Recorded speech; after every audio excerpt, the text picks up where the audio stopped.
Okay, let's dive right into this explainer. Today, we're putting on our most skeptical equity research analyst hats to look under the hood of venture global LNG. We're going to act as investigative journalists of their financial statements, cutting straight through the hype and focusing strictly on the cold, hard data. But before we go any further, we have to establish our analytical ground rules.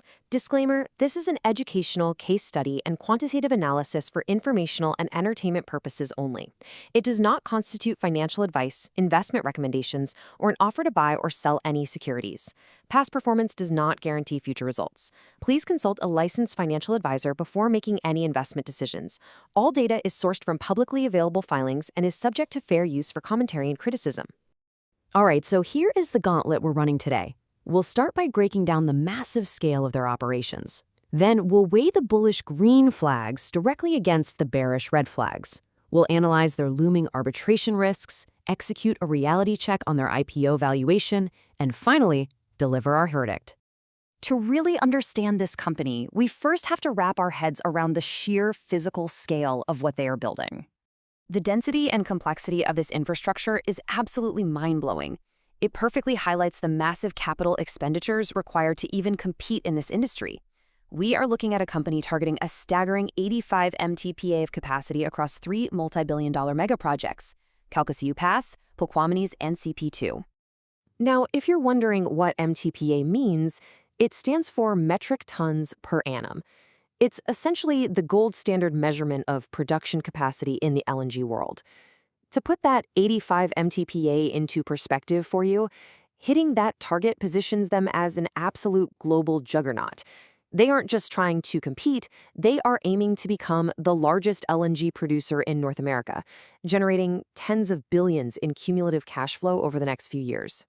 Which brings us to the bull case, the absolute explosion of their near-term financial growth and the major green flags. Just look at this number, $2.5 billion. In Q2 of 2026 alone, they posted a record $2.5 billion in consolidated adjusted EBITDA. That is a massive 79% year-over-year increase. We aren't talking about some pie-in-the-sky future projections here. This is real execution happening right now. And crucially, that revenue beat flows beautifully right down to the bottom line.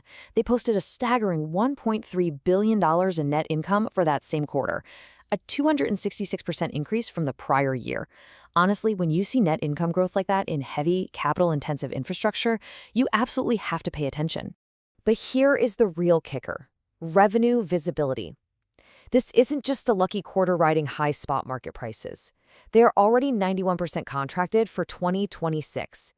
By locking in these agreements and utilizing a really unique modular operational setup, they've secured incredibly high, predictable margins. So let's sum up these green flags, because they are strong. Management just raised their 2026 EBITDA guidance to a midpoint of nearly $9 billion. They also successfully refinanced $5.3 billion in capital, effectively stripping out $100 million in annual debt servicing costs. Plus, their Plaquemines Phase 1 commercial operation date is solidly on track for Q4 2026. They are aggressively hitting their milestones. But hey, as objective analysts, we can't let shiny revenue numbers blind us to the risks. We need to look closely at their leverage and the red flags. Let's weigh these forces directly against each other. On one side, we have our green flags: record cash flows, 91% contracted capacity, and those major interest savings. Pulling hard in the opposite direction, though, are the red flags: debt leverage peaking at over 9.0x, a massive $40 billion upcoming CapEx pipeline, and a heavy reliance on uncontracted early commissioning cargo sales. The near-term cash generation is elite, for sure, but it's completely juxtaposed against intermittent, nosebleed leverage ratios. Fitch Ratings actually highlighted a major red flag in their credit analysis. They project leverage peaking at 9.0x and averaging around 7.5x through 2029. Why? Because the company is attempting to fund a staggering $40 billion capital expenditure gauntlet over the next 5 years. To pull that off, they're heavily exposing themselves to commodity price swings by relying on high-margin merchant cargoes before those stable, long-term contracts fully kick in. The reality of this business is that complex engineering mirrors complex financing. Building this kind of infrastructure means relying on structurally subordinated project debt. The parent company's cash flow basically relies entirely on distributions coming up from these individual projects, leaving them highly sensitive to any construction delays or cost overruns down the line. Which brings us to perhaps the most significant hidden flag buried in their narratives, the arbitration cloud. You always have to read the fine print, folks. BP is currently seeking more than $6.0 billion in damages stemming from Calcasieu Pass LNG sales disputes. Now, while Venture Global has successfully resolved or dismissed previous cases with companies like Repsol and Shell, an adverse ruling against BP for that massive $6 billion sum could fundamentally weaken their entire financial profile. Let's break down the reality of this arbitration. They've received a partial final award with BP, but the exact damages are still looming. On top of that, two other proceedings are seeking an aggregate of $2.4 billion. We're already seeing the accounting impact today, with a $27 million non-cash Q3 EBITDA revision just to address arbitration reserves. Fitch is completely explicit here. If Venture Global has to debt fund billions in damages to these customers, it could push consolidated leverage beyond 8.0x, trigger a massive rating downgrade, and severely derail their liquidity buffer. So, how exactly is Wall Street digesting this intense tug-of-war between record growth and massive debt? Let's do an IPO reality check. It's fascinating to see market mechanics in action here. Despite the record Q2 numbers and the incredible growth pipeline, the broader market's skepticism is forcing a major valuation haircut.